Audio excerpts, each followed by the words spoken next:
As Sam described to Amy in their recent interview, historically, when tyrants rise, the most important component for them to totally control is the information space, which suggests that the only way to ensure freedom from tyrants is making an information space which is not controllable.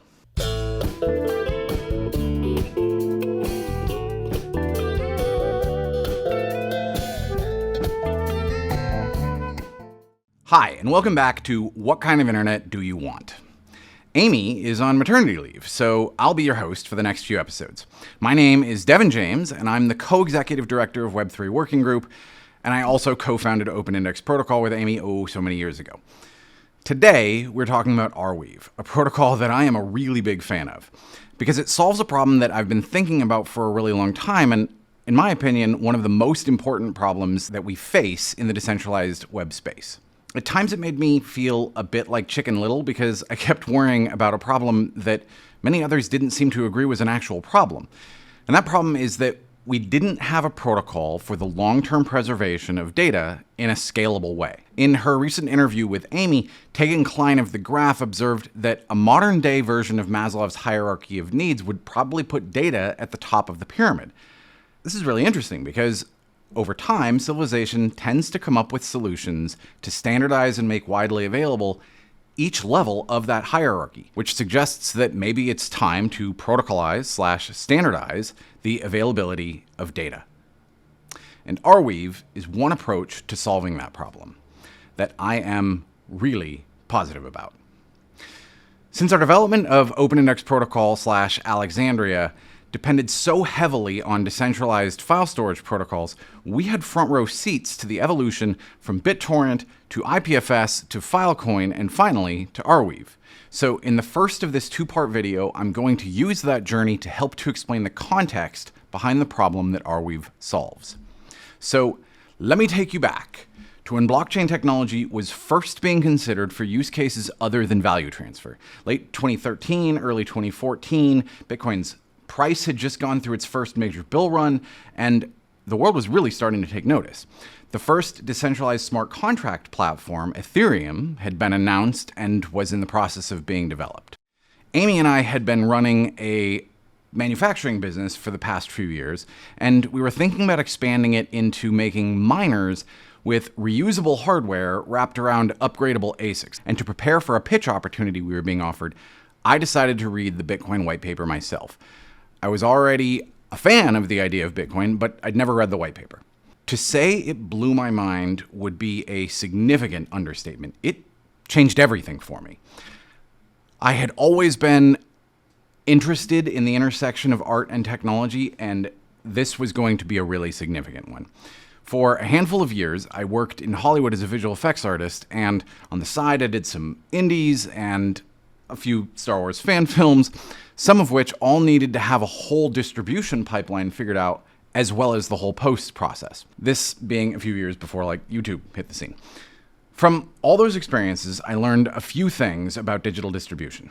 One, digital video distribution can be really hard to get right because between finding the best video codecs to balancing bitrate against quality and figuring out where to host it all that can provide enough bandwidth for it to play smoothly for everyone is just a lot of problems to solve. Two, the market for indies in Hollywood is very small, even though the audience that enjoys them is pretty large. So in a lot of cases, if someone had the opportunity to skip pitching the studios and go directly to the potential audience to crowdfund, a movie would be much more successful in getting made.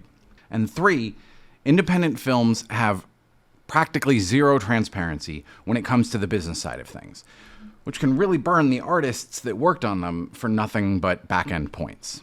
So with those things in mind, when I read the white paper, I instantly knew that a transparent distributed ledger was the perfect solution to these problems. And in February of 2014, Amy and I wrote up the first public description of the Decentralized Library of Alexandria, eventually to be renamed to Open Index Protocol.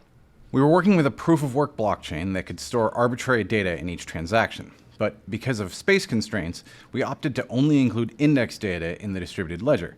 And then we relied on a content addressing-based decentralized storage protocol for file distribution. You've probably heard of it once or twice. It's called BitTorrent. and despite what you may have heard, it's not illegal or used only for piracy. It's completely legal software, and while its most popular use case has definitely been piracy, many entities have used it to distribute their own content because it's a very efficient way to distribute large files. However, it does have a significant downside. It doesn't offer file persistence. The availability of a file on the BitTorrent network is a direct function of the number of people seeding it. That is to say, storing it and making it available online, which itself is a function of its popularity. So if no one is seeding a file, you can't download it. It does support the option of seeding the file from a web URL, which somewhat addresses the problem, but it's not a real solution because nothing on the web is permanent either. It's certainly a popular myth that the internet never forgets, but it actually forgets quite a lot. The average life of a web page is just 2.5 years. Anyway, back to our story.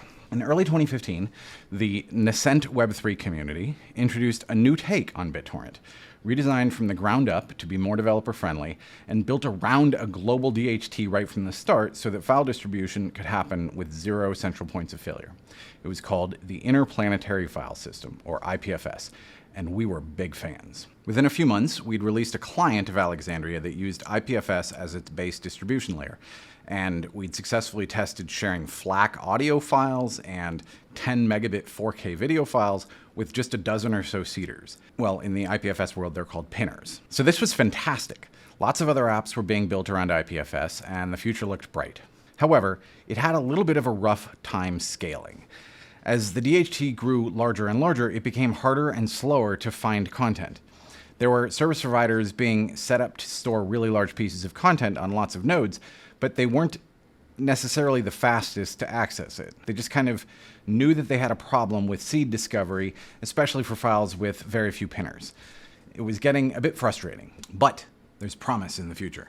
Filecoin. First conceptualized in the years following the launch of IPFS, and introduced to the world via its enormously successful crowd sale in 2017, is a decentralized storage network that aims to provide the world with a truly permanent and immutable data storage layer.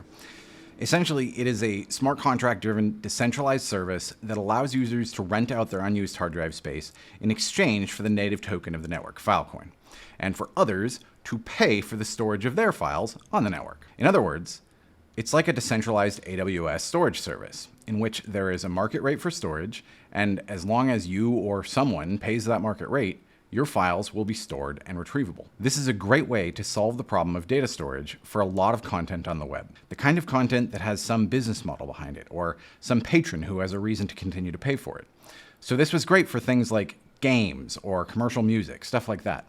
But the question is, what about the rest of the web? Our interest was in archiving everything. In fact, the Decentralized Library of Alexandria's very first name was Archive Chain. And we knew that not all pieces of data would be able to find some patron to support their costs. So how could we ensure that it stayed available forever? So the solution we came up with in 2016 was to charge a publishing fee, which was derived either from the purchase price in the case of commercial content, or the size of the data in the case of free content.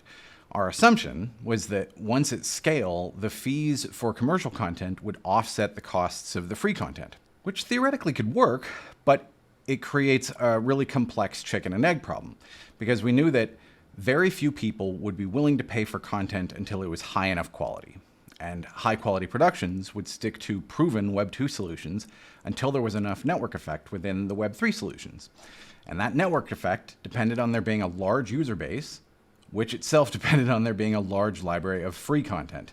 So it was actually quite a bit more like a chicken and egg cubed problem. So while we had an approach conceptualized, we didn't implement it into OpenIndex Protocol yet, and at least a few of our users ended up burned by this. One of them had published data about a genome that he'd planned to use to protect against patent abuse if anyone ever tried to steal his work. And a few years later, when someone tried to do exactly that, he was able to find his OpenIndex Protocol record about the data he published, but since no one was still pinning the files themselves in IPFS, he wasn't able to retrieve the data. This was an obvious example of a piece of data that most people would agree should have remained available forever. But one of the most common questions to repeatedly come up over the years around this issue is whether it's actually a good idea to solve for data persistence with a permissionless protocol in the first place. what if the data is malicious? What if it's illegal? What if it's just not wanted? What if it's spam? Our thinking about this was, first, that total censorship may be appealing in some cases, but it's never been a solution to an information problem. It's only ended up making them worse. As Sam described to Amy in their recent interview, historically, when tyrants rise, the most important component for them to totally control is the information space, which suggests that the only way to ensure freedom from tyrants is making an information space which is not controllable. Secondarily, we thought that it's not the responsibility of the protocol to solve for these subjectively definable problems. It's up to the people who are using it and building on top of it. And the only way to ensure that they're doing so responsibly is through the transparency you get by ensuring that content censorship didn't happen at the protocol layer. So in fact, it's not just not the responsibility of the protocol to solve for this, it's actually the responsibility of the protocol not to try to solve for this. But that doesn't mean it can't provide the tools that the application layer built on top of it can use to solve for it. We had some ideas about how to do this that Amy dubbed salutary protocols.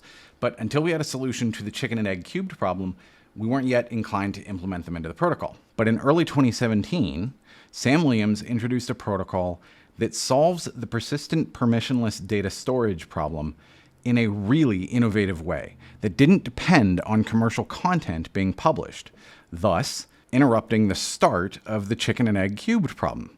So tune in again later this week to learn all about how he did it. So if you haven't already, please be sure to subscribe so you don't miss that video. And if you enjoyed this video, please give it a like and share it with your friends. Thanks for tuning in. You can find me on Twitter at Devon R. James and follow the channel at Web3WG on all social networks. See you next time.